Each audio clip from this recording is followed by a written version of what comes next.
the sun.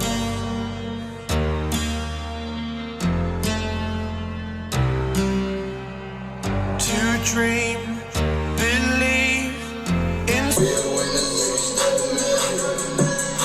Let's listen to Pavarotti. Hello, welcome to The Revealing. I'm your host, Pavarotti, and I'm here to discuss the Idaho 4 case. Now, in this episode, we're going to go over the big doc, and that is the one that relates to the expert witnesses that the state was supposed to disclose but did not. And there are some big ones to take away from that one, I assure you. Before I do that, though, I noticed something very interesting. And I don't know if you've noticed this. If you have, let me know. But when I put out the video yesterday, I used background footage of a drone. I believe it was a Fox News drone that was taking aerial footage of the King Road residence.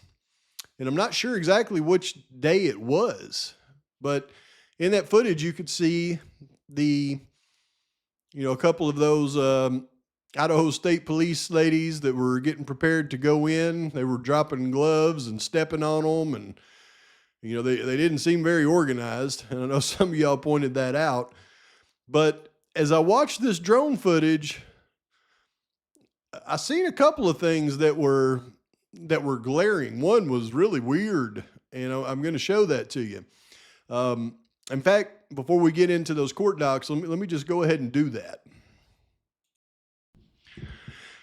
Okay, so check this out. Now, I'm not exactly sure what day this was, but we see the Idaho State Police lab tech show up dropping their gloves and everything, but let me show you something right here, because this answered a huge question for me as I watched this.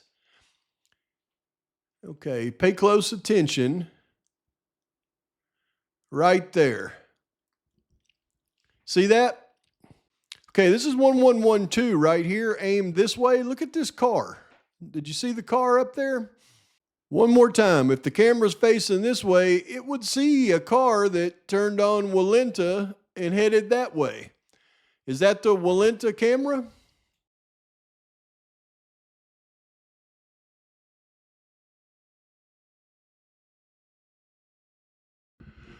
Then we've got, these two ladies that people pointed out in my comments yesterday. They're just very disorganized. Look at them. They're touching their own hair and everything once they get their gloves on. They're going to drop gloves, step on them, pick them back up, throw them in a bag. It looks to me like it's almost their first rodeo. But that's not what I wanted to show you. Check this out. As it pans through the backyard, one thing I noticed right here is, these footprints. Hopefully this is law enforcement. If not, I've never seen anybody walk in a straight line pattern like that before, so we can just hope that's law enforcement. But you see how it scans through the backyard and zooms in a little bit. Now we go up here to the second floor, and you can see that, they've got curtains on the second floor, and, nobody's surveilling that room from a vantage point. So very interesting. But then when we go down here to the back sliding glass door, I see something that just perplexes me. Tell me what you think. You see that? That is two of those bar stools laid down side by side to create a stop so that you can't open that back sliding door. Now, is this standard operating procedure for law enforcement to secure a crime scene? If it is, I've never heard of it. What kind of What kind of Yahoo thought this was a good idea? And is that little square over there? Is that a screen off of one of the windows? I don't know, but it's these bar stools. I mean, did they do this to secure the crime scene, or is this how they found the crime scene?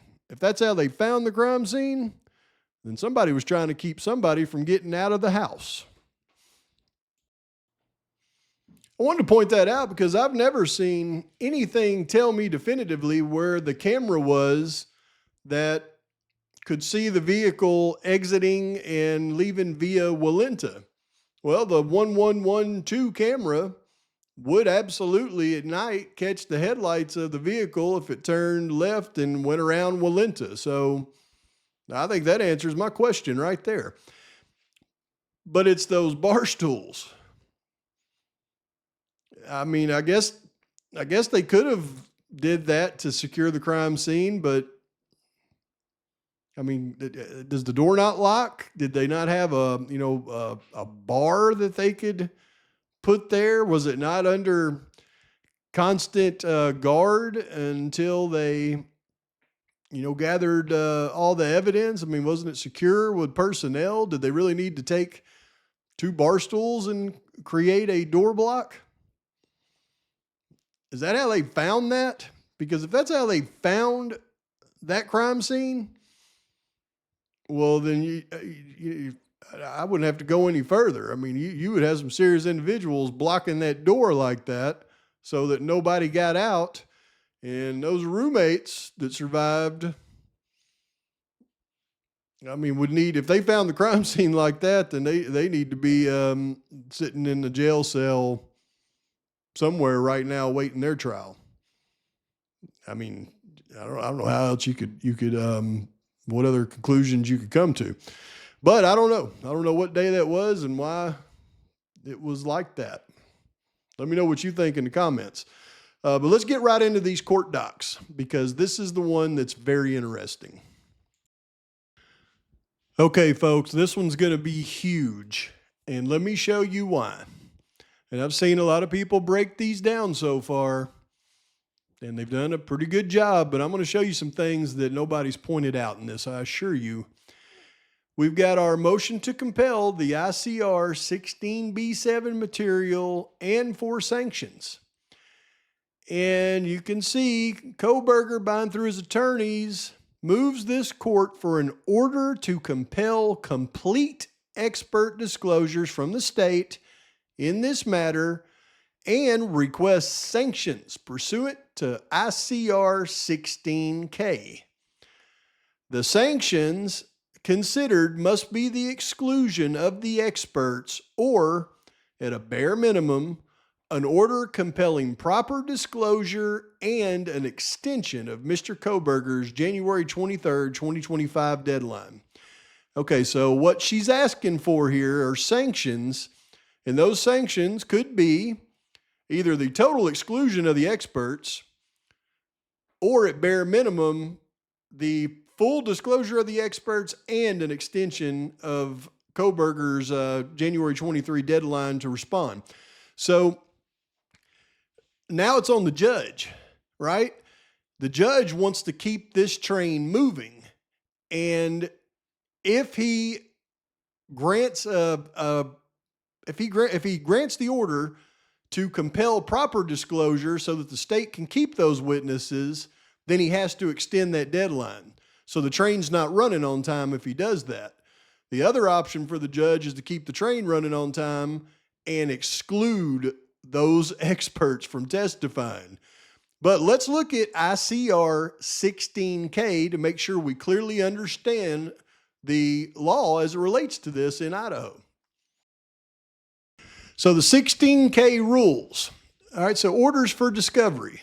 If a party has failed to comply with a request for discovery under this rule, the court, on motion of a party, may order a party to permit the discovery or inspection, prohibit the discovery of part or all of the information, evidence, or materials sought to be discovered, or enter such other orders as it deems just in the circumstances. An order of the court granting discovery under this rule must specify the time, place, and manner of making the discovery and inspection and provide reasonable terms and conditions. So this is the judge's options if he rules in favor of the defense's motion for sanctions. And we'll get into it a little bit more in just a minute. Mr. Kohberger is prejudiced because he does not know what expert evidence the state intends to elicit. He does not know what expert evidence he must confront, which is really insane at this stage of the game. I mean, good grief. Relevant facts. In this case, there are over 68 now terabytes of discovery produced in a method that the defense has repeatedly referenced in pleadings and at various motion hearings as extremely disorganized. Imagine 68 terabytes of disorganized discovery and you've got to weed through it to figure out what the case is against you. There have been 20 specific requests for discovery and 6 motions to compel filed by the defense. The court entered a redacted order governing further criminal proceedings and notice of trial setting on October 9, 2024, and has notified the parties that strict compliance with the court's order is expected. Now, this right here is Ann Taylor holding the judge to his own words in this case. The court entered a redacted order governing further criminal proceedings and notice of trial setting on October 9, 2024, and has notified the parties that strict compliance with the court's order is expected. Now, what did the judge do on October 9, 2024? He put this out. And this is discovery and expert disclosures, the deadlines and the rules. Defendant's discovery deadline is January 9, 2025.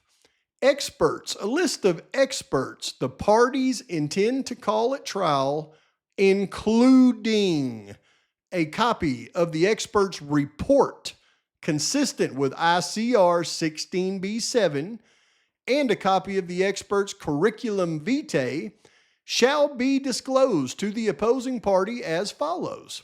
State's guilt phase experts, December 18, 2024. Defendant's guilt phase experts, January 23, 2025.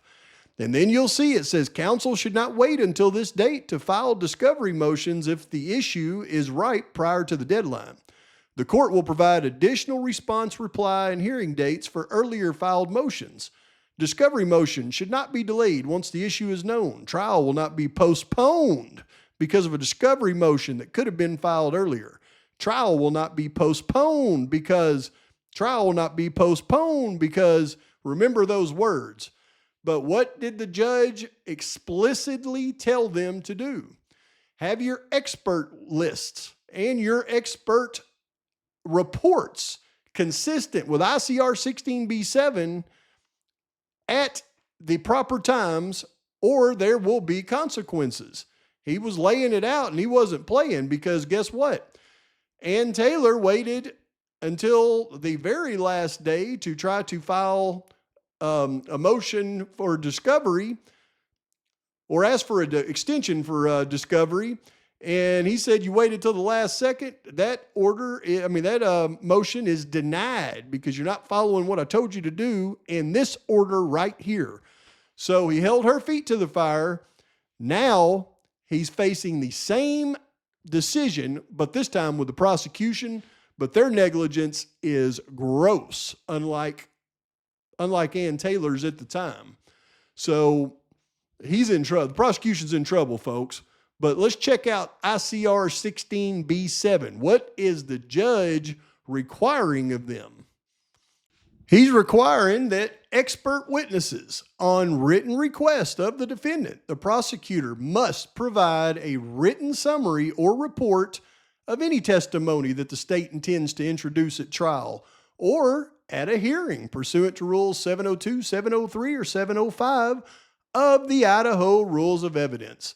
The summary provided must describe the witness's opinions, the facts and data for those opinions, and the witness's qualifications. That's the curricula vitae.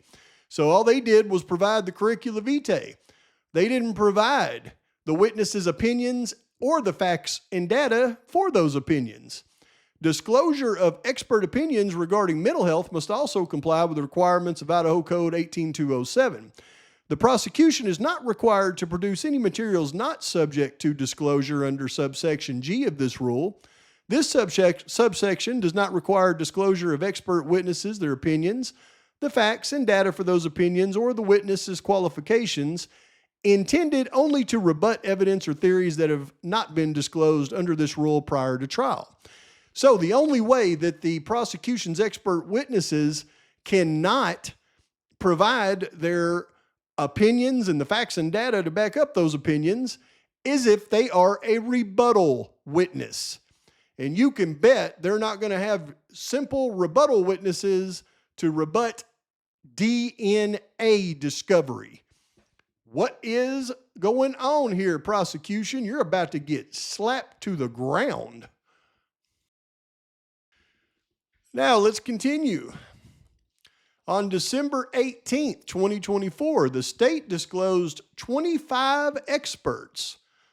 Of those, only 5 included actual expert reports.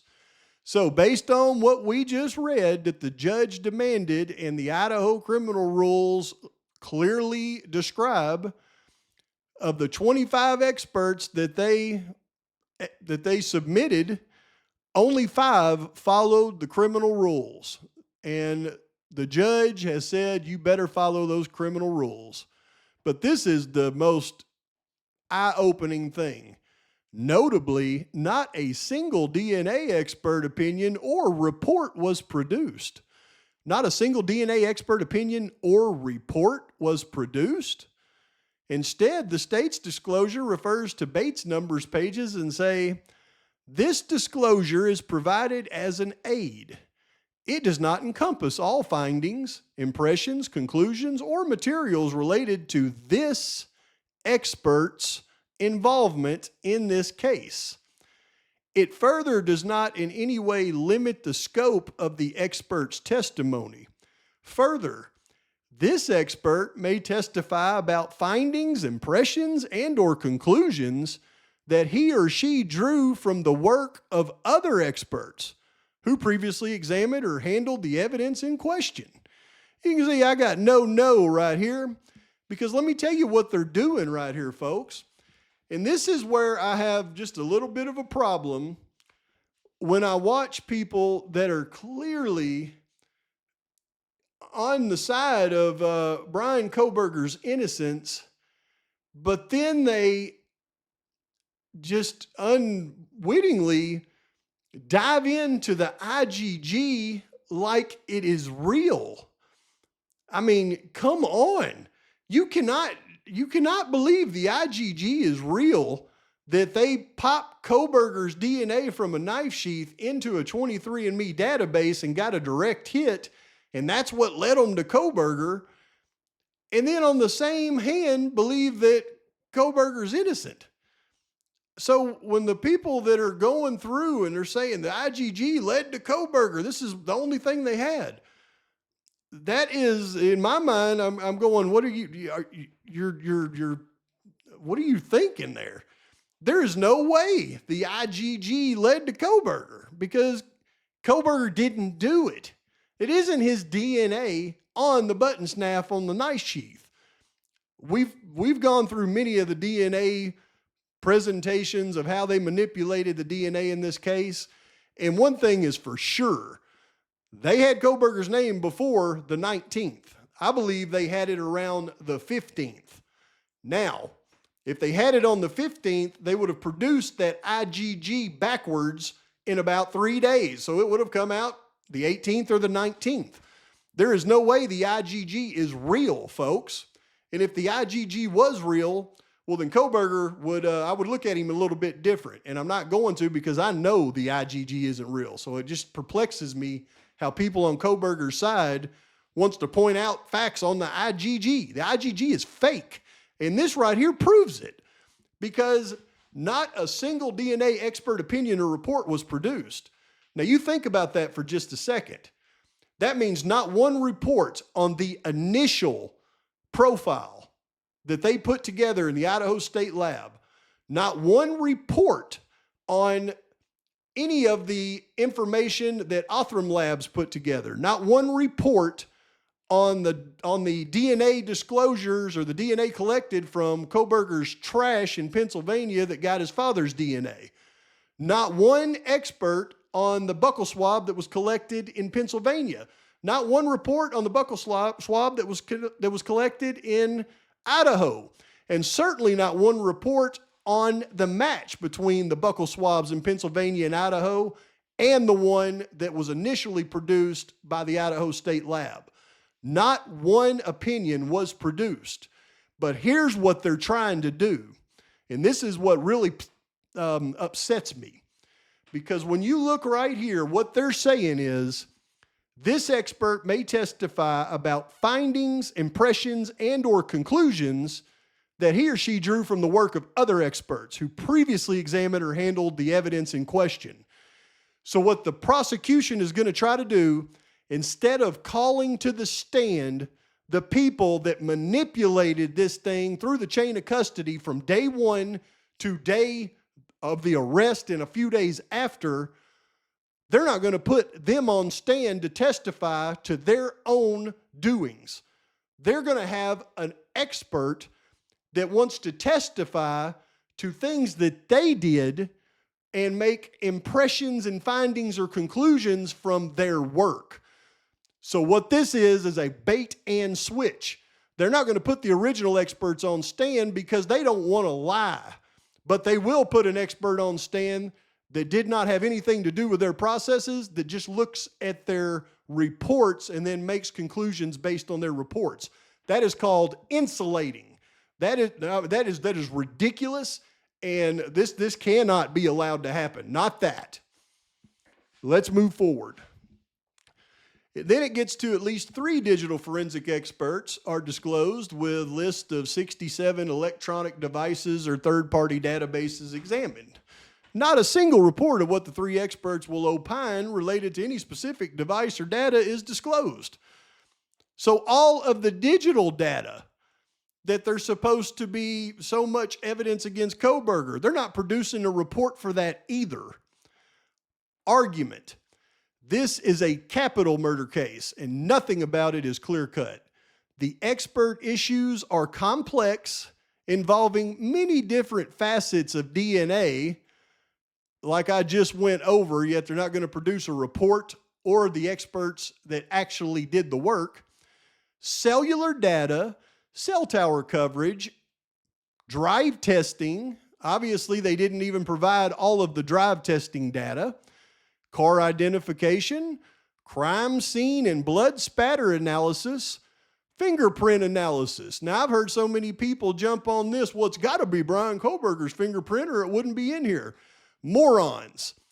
Anything from that crime scene that was collected and interpreted by an expert has to be brought up and discussed. There's going to be fingerprints from that house. How many freaking people have been in and out of that house? Hundreds? How many fingerprints do you think they got?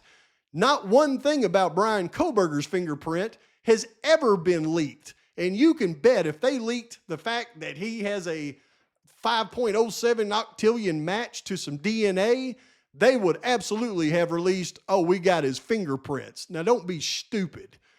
Forensic pathology and electronic device analysis of the suspects, victims, and alternative suspects and social media accounts. Can't wait to hear about these alternative suspects. Wonder who they are. Do they even know? Bet you they got a pretty good idea. But let me show you this right here in these little small letters. Right here where it says, Mr. Kohberger does not include here a motion to strike the death penalty for failure to properly disclose experts. Without proper disclosure, that motion is forthcoming. Now, let me tell you something right now. That motion is forthcoming. Ann Taylor I already had a lot of respect for her, but I have respect on another level for her right now. And I'm about to show you why. Because Ann Taylor has been absolutely playing 3D chess to these morons' checkers. She is letting them know right there that that death penalty is going to be taken off the table if this thing goes to trial. And she's letting them know when she's going to do it. And she has been preparing for this for a long time now. She knew exactly when she was going to slap them in the face and get the death penalty removed. And let me prove it to you right now. And discovery can be a really big deal, and I think the court is probably starting to understand just how big of a deal that is. Last August of 2023, when we were in that place where we had to make that decision, and there was a scheduling order from the prior court in this case that told us you have to continue it by this deadline, by this date, or you can't continue it and you're just going to go to trial. So I think we're positioned a little bit differently when we are truly in a place we have to give up one right to have another right. Had Mr. Kohberger gone to trial and stood on that right, his speedy trial right, and lost his right to effective assistance of counsel, there would have been more than a year's worth of discovery that his counsel would have not been able to know about. We have continued to get discovery. I think there's a bit more that continues to trickle in even past the deadline. I'm not arguing about that right now. I think there's a bit more that continues to trickle in even past the deadline. I'm not arguing about that right now. I think there's a bit more that continues to trickle in even past the deadline. I'm not arguing about that right now. I'm not arguing about that right now. I'm not arguing about that right now. Because Ann Taylor has been absolutely playing 3D chess to these morons' checkers. She is letting them know right there that that death penalty is going to be taken off the table if this thing goes to trial. And she's letting them know when she's going to do it. And she has been preparing for this for a long time now. She knew exactly when she was going to slap them in the face and get the death penalty removed. And let me prove it to you right now. I'm not arguing about that right now. Now, there is a lot more I could go over just in that doc, but I don't want to overload you with information right now. But anybody with eyes to see and ears to hear can see that things aren't looking good for the prosecution in this case. And Ann Taylor is like a giant dealing with a dwarf. I mean, that's what it looks like in this case. I guess that's what Kohberger meant by, I look forward to being exonerated, but this is going to be a lengthy process for that to happen. I'd pull that article and read that to you in the next video. But it is absolutely looking really good for the Kohberger team. Don't let anybody fool you on that. And there is no real IGG. They got Kohberger's name from a confidential informant. IGG was made up, hurried up in reverse once they had his name. Anybody with eyes to see and ears to hear can see that as well. There was never Kohberger's DNA on the knife sheath. But how do I get this screen up? Oh, there we go. But folks, please like and subscribe to the channel. Post your comments, thoughts, criticisms. And until next time, Pavarotti's out.